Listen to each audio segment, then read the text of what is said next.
Episode 72. Which means, of course, that assuming we have achieved correct identification of the potion's ingredients by Scarpin's Reveller spell, our primary aim is not the relatively simple one of selecting antidotes to those ingredients in and of themselves, but to find that added component that will, by an almost alchemical process, transform these disparate elements. Ron was sitting beside Harry with his mouth half open, doodling absently on his new copy of Advanced Potion Making. Ron kept forgetting that he could no longer rely on Hermione to help him out of trouble when he failed to grasp what was going on. "And so," finished Slughorn, "I want each of you to come and take one of these files from my desk. You are to create an antidote for the poison within it before the end of the lesson. Good luck, and don't forget your protective gloves." Hermione had left her stool and was halfway toward Slughorn's desk before the rest of the class had realized it was time to move. And by the time Harry, Ron, and Ernie returned to the table, she had already tipped the contents of her file into the cauldron and was kindling a fire underneath it. "It's a shame the prince won't be able to help you much with this, Harry," she said brightly as she straightened up. "You have to understand the principles involved this time. No shortcuts or cheats." Annoyed, Harry uncorked the poison he had taken from Slughorn's desk, which was a garish shade of pink, tipped it into the cauldron, and lit a fire underneath it. He did not have the faintest idea what he was supposed to do next. He glanced around at Ron, who was now standing there looking rather gormless, having copied everything Harry had done. "You sure the prince hasn't got any tips?" Ron muttered to Harry. Harry pulled out his trusty copy of Advanced Potion Making and turned to the chapter on antidotes. There was Gulpalot's third law, stated word for word as Hermione had recited it, but not a single illuminating note in the prince's hand to explain what it meant. Apparently, the prince, like Hermione, had had no difficulty understanding it. "Nothing," said Harry gloomily. Hermione was now waving her wand enthusiastically over her cauldron. Unfortunately, they could not copy the spell she was doing, because she was now so good at nonverbal incantations that she did not need to say the words aloud. Ernie Macmillan, however, was muttering "Specialis Revelio" over his cauldron, which sounded impressive, so Harry and Ron hastened to imitate him. It took Harry only 5 minutes to realize that his reputation as the best potion maker in the class was crashing around his ears. Slughorn had peered hopefully into his cauldron on his first circuit of the dungeon, preparing to exclaim in delight, as he usually did, and instead had withdrawn his head hastily, coughing as the smell of bad eggs overwhelmed him. Hermione's expression could not have been any smugger. She had loathed being outperformed in every potions class. She was now decanting the mysteriously separated ingredients of her poison into 10 different crystal vials.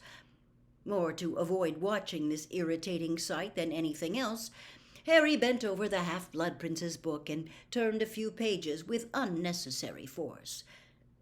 And there it was, scrawled right across a long list of antidotes.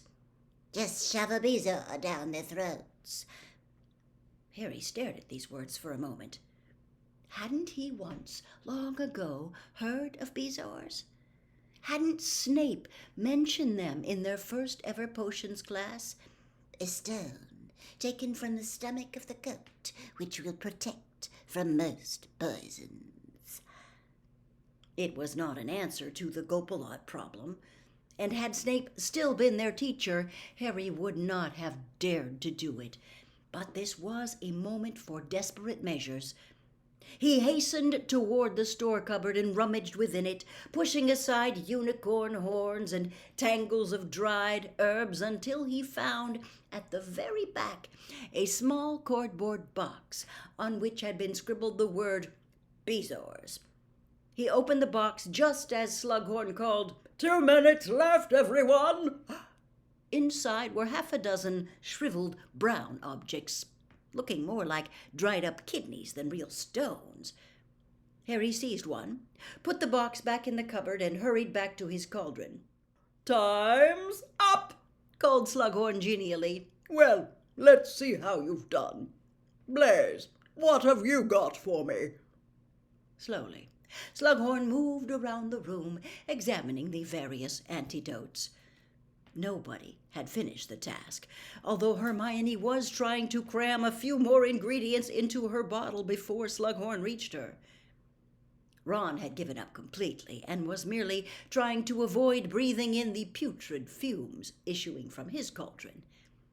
Harry stood there waiting, the bezoar clutched in a slightly sweaty hand. Slughorn reached their table at last. He sniffed Ernie's potion and passed on to Ron's with a grimace. He did not linger over Ron's cauldron, but backed away swiftly, retching slightly. And you, Harry, he said, what have you got to show me? Harry held out his hand, the bezoar sitting on his palm. Slughorn looked down at it for a full 10 seconds. Harry wondered for a moment whether he was going to shout at him. Then he threw back his head and roared with laughter. "Ha, ha, ha, ha!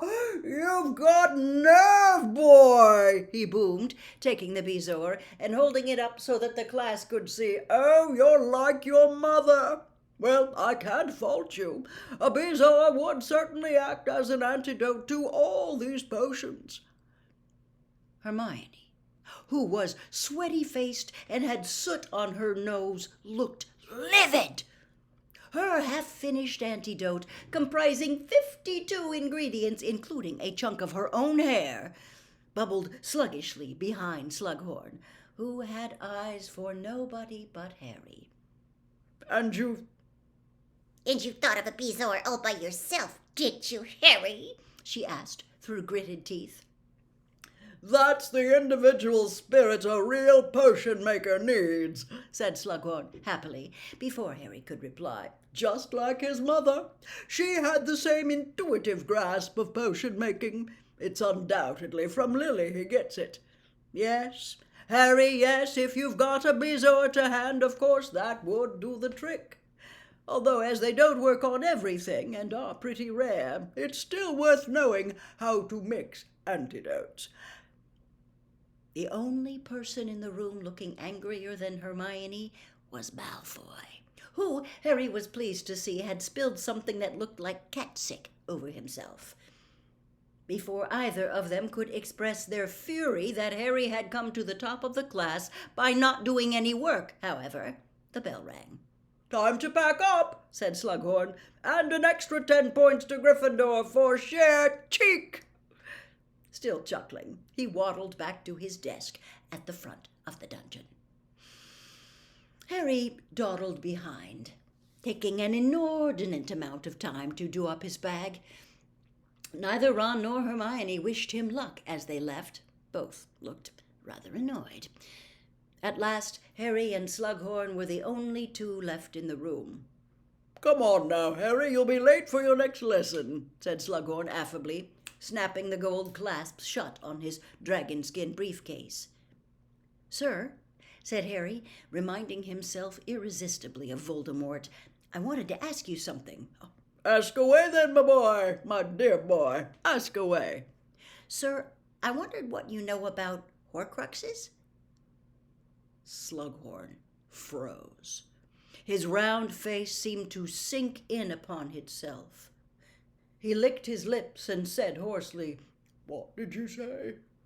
"I asked whether you knew anything about Horcruxes, sir. You see—" "Dumbledore put you up to this," whispered Slughorn. His voice had changed completely. It was not genial any more, but shocked, terrified. He fumbled in his breast pocket and pulled out a handkerchief, mopping his sweating brow. "Dumbledore's shown you that memory. Well, hasn't he?" "Yes," said Harry, deciding on the spot that it was best not to lie.